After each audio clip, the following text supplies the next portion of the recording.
Years ago, when I was serving a church in New Hampshire, we lived in a town that was a small New England town.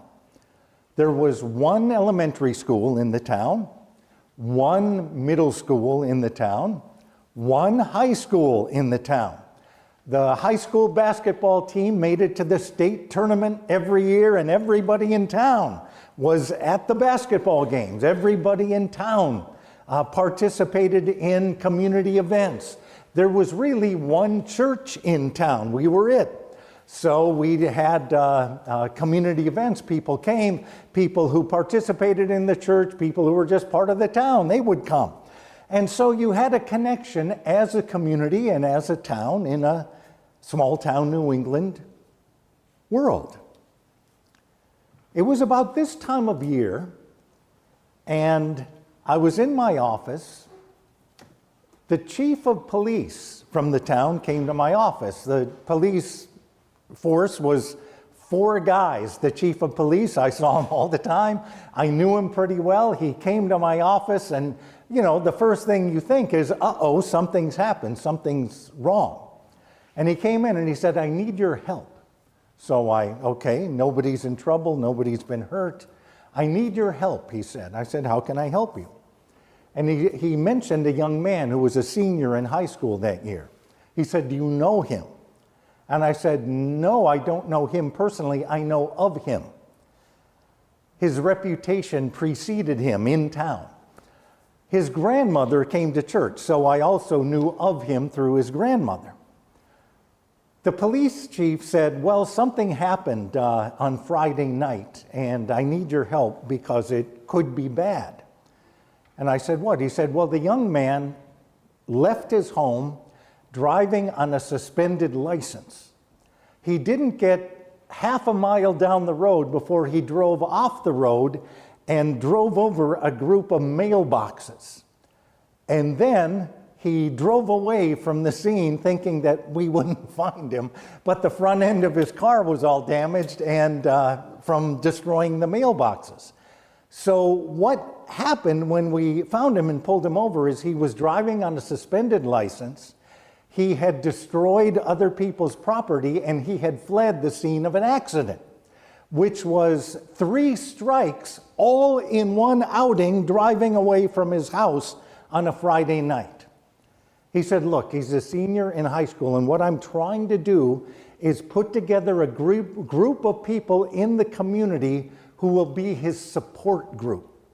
And there are teachers at the high school who have agreed to be part of it. There's a coach there that has agreed to be part of it. And what I want you to do is meet with him twice a month just to check in and see how things are going. Because if I can't put a support team together for him, he's probably going to go to jail.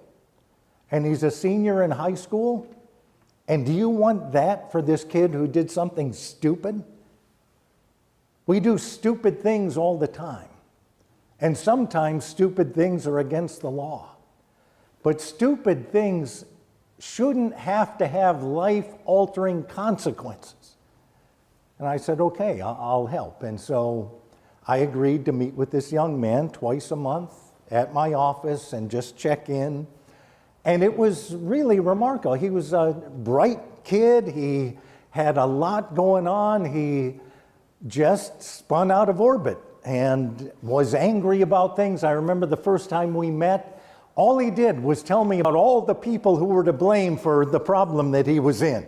And it was a long list. And the one person who was not on the list was he himself. That he himself had absolutely nothing to do with this, but it was all these other people who had done him wrong that were to blame for him being in the predicament he was in. And that was the first time we met. And we met again and we talked, and we, he shared other experiences that he had been caught up in. Did I know about this or did I know about this? And I would say, no, tell me about it. And he would tell me a little bit of his story. About 2.5 months into this arrangement, he came into my office and I said, how are you doing? And he said, I'm doing okay. And he kind of accepted and owned that the struggles that he was facing, it was really choices that he'd made. Choices that he'd made which were hurtful and destructive choices. And we talked about that. And I asked him, I said, what can you do about that? Can you make amends? Can you reach out to the people that you hurt? Maybe send them a note. I'm sorry that I did this. And he thought that was not such a bad idea. And so he kind of owned some of his history. And he went home, and over the next 2 weeks, he'd written some notes. He'd made a couple of phone calls. He talked to his mom. He talked to his grandmother. It was really remarkable. The next time he came in, I commended him. I said, that was a beautiful thing that you did. Letting people know that you felt responsible and felt sorry for what had happened, for some of the things that you'd done. And he said, that's good, but there's something I've been thinking about, and maybe you can answer this question for me. And I said, what? And he said, I've told people I'm sorry. But that only takes you so far. How do I get my name back? And I thought, what a remarkable question from a 12th grader. I've said I'm sorry, but that will only take you so far. How do you get your name back?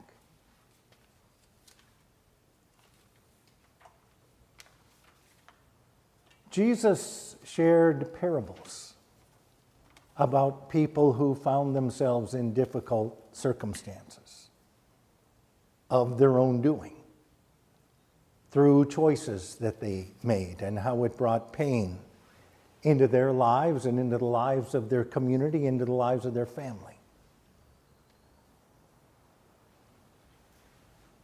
The parable of the dishonest steward, or the shrewd manager, depending on who you read, is one of those parables. Nobody can quite seem to figure out what it's about, or for a long time people really struggled with it. Articles on this parable have titles such as, "Does Christ Commend a Crook?" There's an article written, "Where is the good guy in this story?" What are we to make of the dishonest manager? Is Jesus really promoting crass self-interest? And one of my favorites, dishonest wealth is great, and honor among thieves is a virtue. Now, that's not what the parable is about, but those are some of the things people think of when they hear this parable about a steward who is working for a master who squanders the master's goods, the master's money. And word gets to the master that, this relationship has to end. This relationship has come to a conclusion because you're hurting me. And so the master could have sent the steward to prison. He could have had him publicly beaten. He could have had him flogged. In the ancient world, they allowed for that. Could have sent him to debtor's prison. Could have taken away whatever goods he had or whatever goods his family had so that he was restored at the expense of the dishonest steward. But he didn't do any of that. What he did was he said, "You can no longer serve as steward."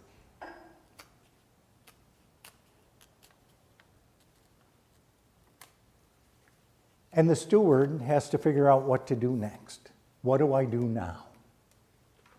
Of course, when you read the story, you realize that what the steward decides to do, and it's great in the Greek. He says, I know what I'll do. It's like this coming to an awareness of something that had never entered his mind before. And what he decides to do is to do something nice, to do something good and merciful and gracious to people who owe his master. You owe 100 barrels of oil? Sit down and write a bill for 50. Pay off half of it, and we're square. You owe 100 bushels of wheat, sit down and write a payment for 80 bushels, and then we're all square. It's grace. It's mercy. It's goodness that he shares. That's what he is willing to risk his future on. Goodness and mercy and grace. And the master commends him and says, you found goodness and mercy and grace. I wish all my children would find that. To use goodness and mercy and grace in all that you do. With your worldly goods, use goodness and mercy and grace to distribute your worldly goods, and people do that. I think one of the great things that people do, here I am in the church, people by grace give to support the church. It's a thing. They give to support the church by grace. It's a gift. It's an amazing thing.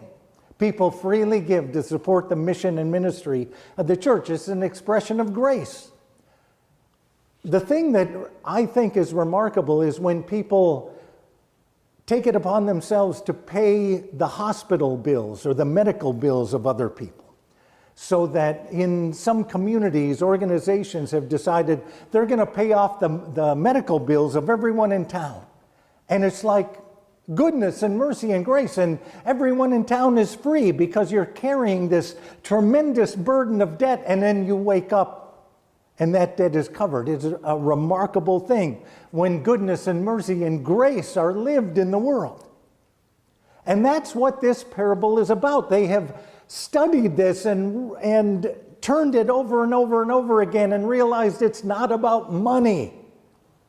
It's about honor. Because in the ancient world, honor was more important than money. Historians and sociologists of history have studied the ancient world, and they have discovered that in the ancient world, honor was way more important than money. And the thing that the steward had done was he had dishonored his master. He had made his master look like a fool. So how does the master get his name back? By looking generous and merciful and grace-filled. Sit down and write 50. Sit down and write 80. It is my master who is bestowing this grace upon you. And the master commended the steward for preserving his honor. Now, you don't need sociologists and historians to tell us that honor is more important than money. The Bible talks about that. The Bible talks about the honor being more important than money, and primarily Solomon is the one who writes about that over and over again. And Solomon was the richest man in the world in his day.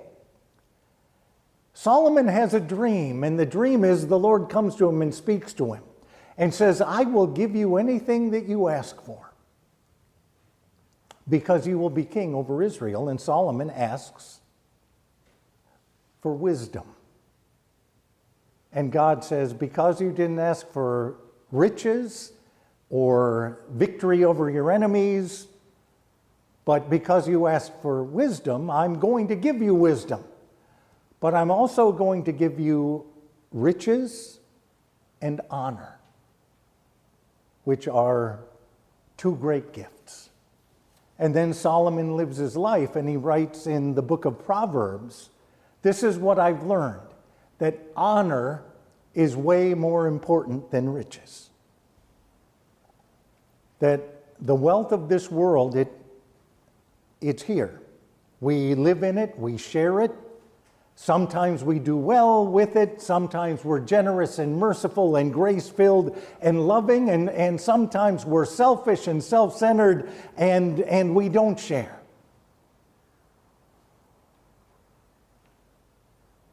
But honor. How do you get your name back? Who gives you an opportunity to let go of the past and live into a future that is filled with goodness and mercy and grace? Well, the Master gives us that opportunity. God gives us that opportunity. And everybody recognizes that that's the point of the parable of the prodigal son. But the parable of the shrewd manager tells the same story and uses the same language. The prodigal son squandered his father's wealth. The shrewd manager squandered his master's livelihood. Same word. And then they are each confronted with a problem. What am I going to do? The prodigal son comes to himself. The shrewd manager says to himself, this is what I'm going to do. And then they lay out their plan. The prodigal son says, I'm going to return to my father, say, Father, I've sinned against heaven and before you. I'm no longer worthy to be called your son. The dishonest steward says, this is what I'll do. I can't dig. I'm too weak. I'm too proud to beg. I'm going to go out and share goodness and mercy and grace. That's what I'm going to do.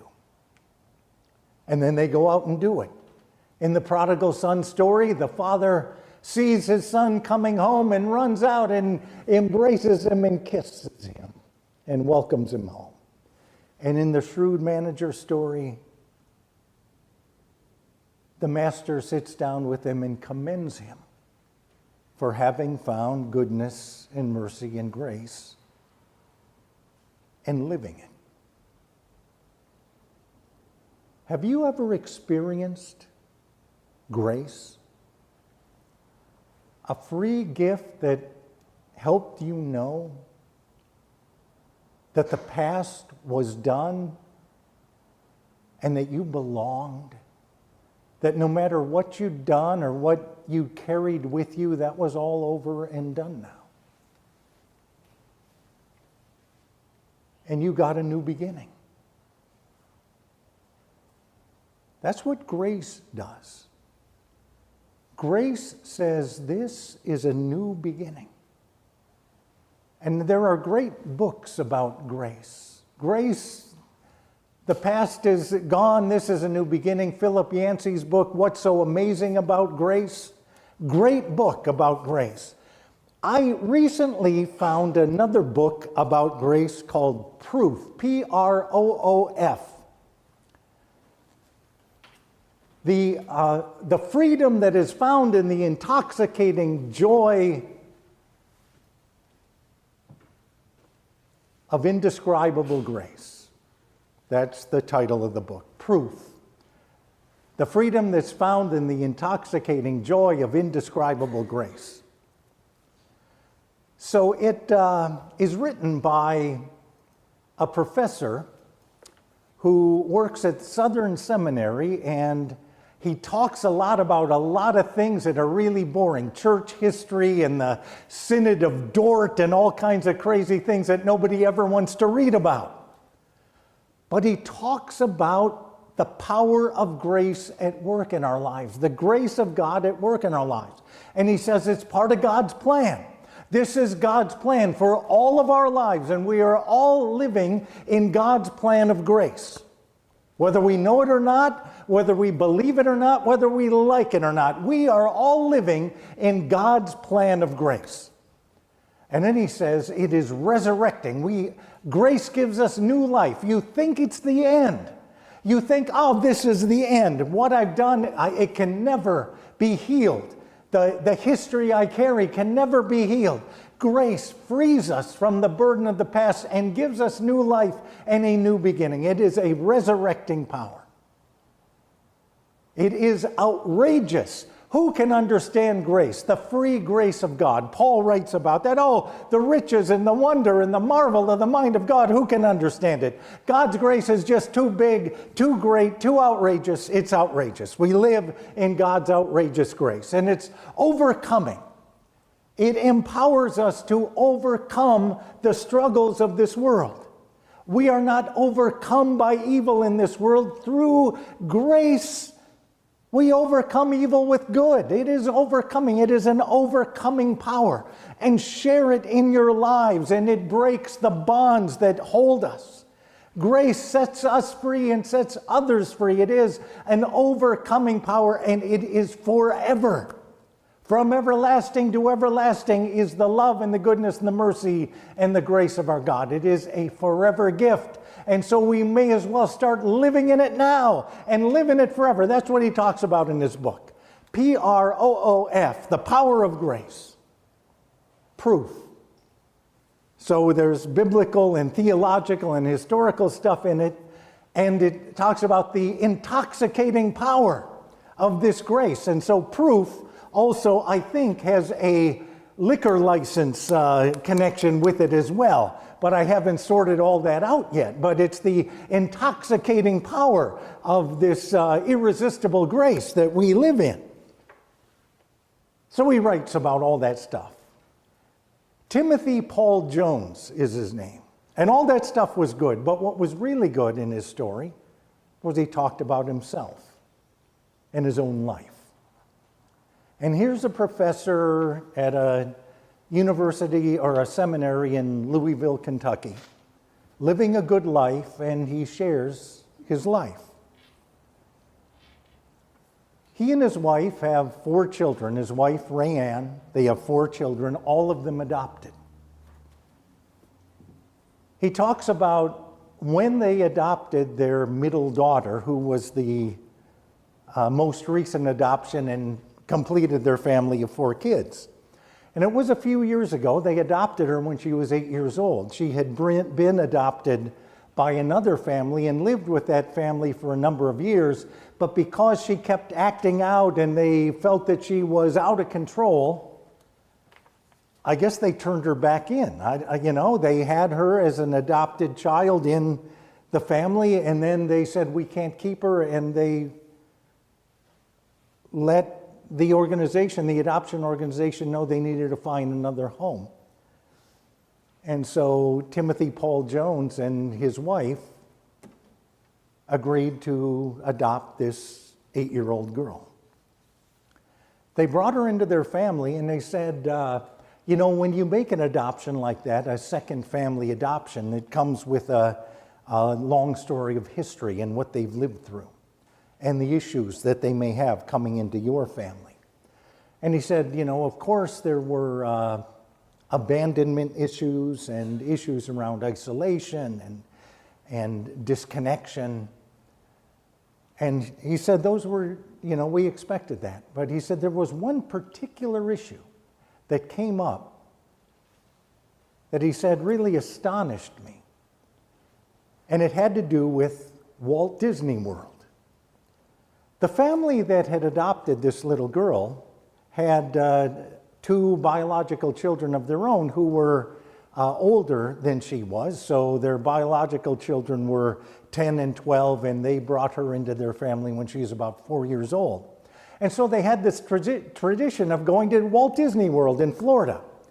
And so they would go every year, except the adopted daughter wouldn't go.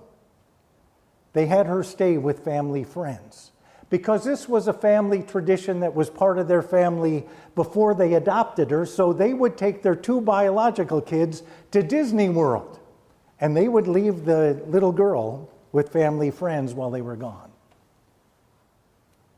She had Disney World issues, because in the life of a little girl, all you see around the corner sometimes are Disney World things. And in commercials, you see Disney World things. And it broke her heart to see that stuff and to know that she wasn't a part of it, that she didn't belong, that wasn't for her. And she felt it very deeply. And so Timothy Paul Jones and his wife Rayanne said, we're going to have to plan a trip to Disney World. We got to go to Disney World. We have to go as a family, and everyone's going. We're going to Disney World. And so they started talking about it a year ahead of time. We're all going to Disney World. We're going to Disney World. And their little 8-year-old daughter, she wasn't so sure. She'd been down this road before. And he said, I sat down with her. I talked with her. And I said, I know you have experienced pain and disappointment about Disney World, but we're going as a family. We're going as a family, and we're all going.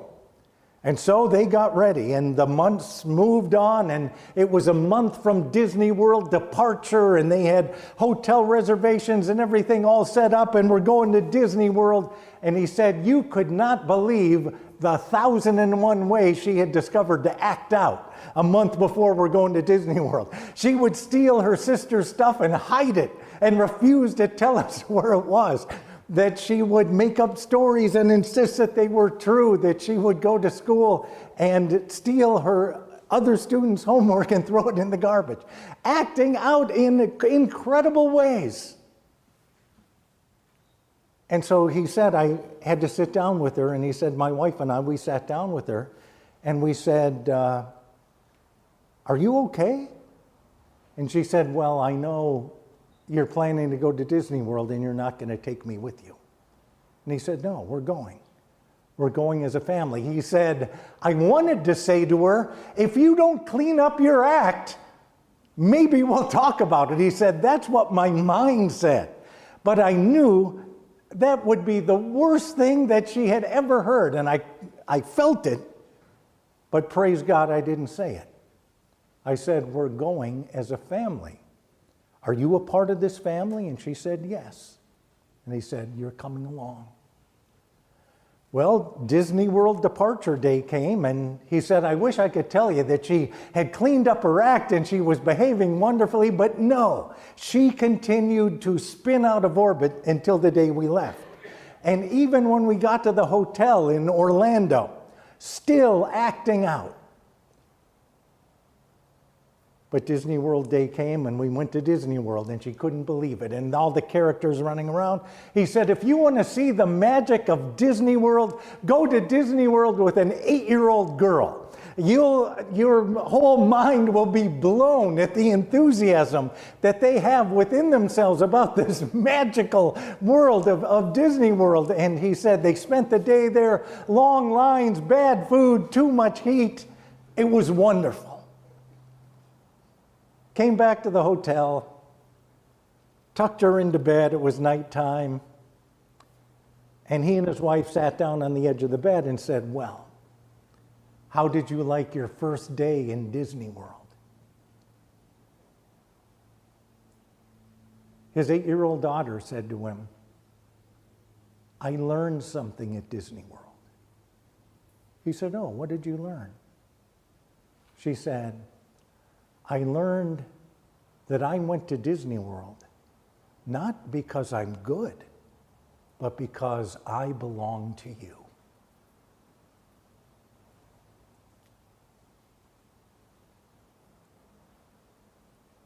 That's grace. And that changes things. To know that you belong. To know that you are loved no matter what. And when you experience that, you never forget it. Jesus shared a story about grace, about how we get our name back. We get our name back as God's gift to us. God tells us who we are. No matter what we've done, God tells us who we are. We are children of God, and we belong to Him. And we have been blessed with the grace of a beautiful life. And we are called to share it gracefully with one another, now and forever. In the name of the Father, and of the Son, and of the Holy Spirit.